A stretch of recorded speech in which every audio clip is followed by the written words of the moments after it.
It taught me how to do shell work by picking out shells.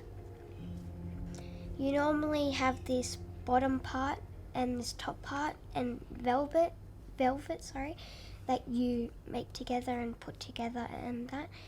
Then you pick shells that you stick on with glue. Little shells, big shells. It's just different types of shells that you can use.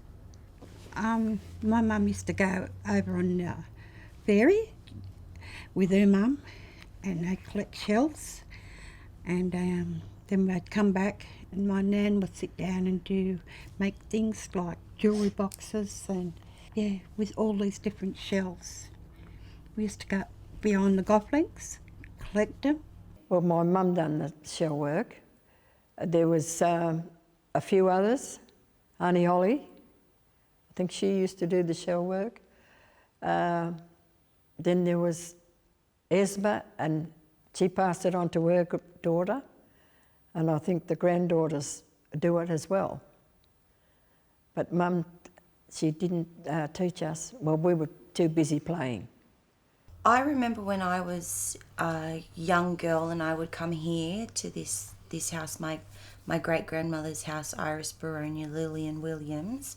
She had a glass cupboard with shell-encrusted shoes and ornaments, and she used to tell me my grandmother used to make those. My auntie was the greatest lady ever making shell work. But my sister, I call her my sister, she's my cousin, Esme Timbry. She lived with my mum and dad when her mum passed away, and we was raised as sisters.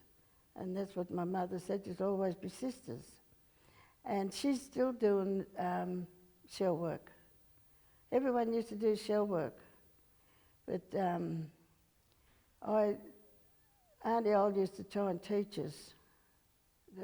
But no, and all the girls, they just went their own way. But some of them kept the tradition going. And Esma's one of them, and her daughter Marilyn.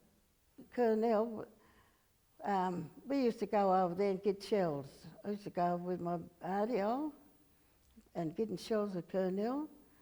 But she'd never, like, when the women done their shell work, they'd have to go down the south coast and to different beaches for their shells. And over at Wanda Beach, that's where the little button shells were. But we weren't allowed to go with the old girls. They'd have to take a man with them, because sometimes, by the time they got back to the wharf, the last ferry might be gone.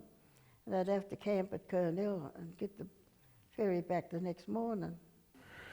My sister and I always do the shell work, Maxine more so than me, because she works in the schools and has more time than me. It was passed down to us from our mum. Her name was Laura as well. My